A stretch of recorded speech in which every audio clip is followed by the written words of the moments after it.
Talk 49. Willi Noelle, shooting star. Willi Noelle used to be a cameraman for Austrian TV, a job full of surprises. But the surprises he got one night in Beirut were not only thrilling, but dangerous as well. It was 1972, just before Christmas. Willi Noelle and his team had gone to Beirut to meet Yassir Arafat. 3 days were all that they had. Beirut was simply too dangerous. Leaving the hotel was out of the question. Waiting was all they could do. Waiting for a call that might never come. The first 2 days brought nothing at all, and day number 3, their very last day, was the same. Nothing. Nothing at all. And so at 11 that night, Willi Noelle and his team went down to the bar for 1 or 2 rounds before bed. They'd soon be on their way home.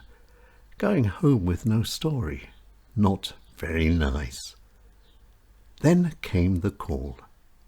Outside in the dark was a car. It was waiting for them. It was pitch black as Willi Noelle and his team were driven at speed through the nighttime streets of Beirut, streets full of shadows and danger. And only Willi Noelle, who was sitting in the front, was able to see the signals the driver was flashing. The shadows were guarding their route. Soon they arrived at a small, dimly lit courtyard. There was menace in the air. Uniformed soldiers were smoking and hanging around. Willi Noelle and his team were afraid, very afraid, and there in the courtyard they waited. Then through the still of the night came a sound, the sharp clack, clack, clack of a stick. A small lame man with a hunchback came out of the shadows, an officer, and his oversized uniform made him ridiculous. Only signs were exchanged, and then Willi Noelle and his team followed the officer's clack, clack, clack back into the shadows.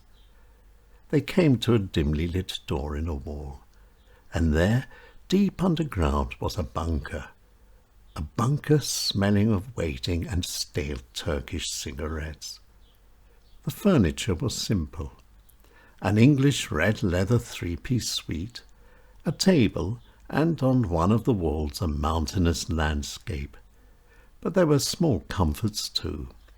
The offer of a strong Lebanese coffee and an even stronger Turkish cigarette was gladly accepted. But this bunker was nothing more than a hole in the ground, a place only for hiding. Then, as his camera was being admired by an Hungarian, Willi Noelle thought he saw the wall move. He wasn't dreaming. The wall wasn't a wall, it was a screen. And there in the shadows of the shadows and waiting for them was the unshaven and smiling Yassir Arafat. And Yassir Arafat, the great PLO leader, was impressive. His charisma was powerful. He was bigger than himself. They started to talk. This was what they had come for. They were not disappointed.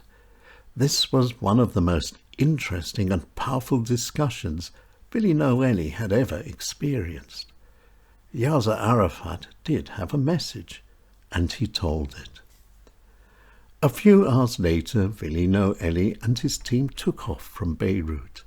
They were happy and tired.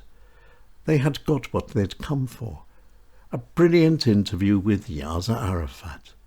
Then, high up in the sky, all became clear. No passwords had been used to enter the bunker. The key had been the clack, clack, clack of the officer's stick. Had Willi Noelle and his team been captured or taken, they would have had nothing to say. And the Hungarian? He was an arms and explosives expert. He was checking the camera. It could easily have been a bomb or a gun. Then Willi Noelle thought about their 3-day wait in the hotel, and this too became clear. Checking and watching. Was Willi Noelle really Willi Noelle? Was Willi Noelle's team really Willi Noelle's team? There's no such thing as trust in a war. Of course, Willi Noelle completed many more missions, but his days in Beirut were the days that stood out, chancing with death in a city of war and bringing home an interview with one of history's greatest, Yassir Arafat, the most feared, most admired, and most wanted man in the world. Willi Noelle was a cameraman for Austrian television, and more often than not, there was more of a story behind the getting of the story than the story itself. Willi Noelle, a great shooting star. Talk 49.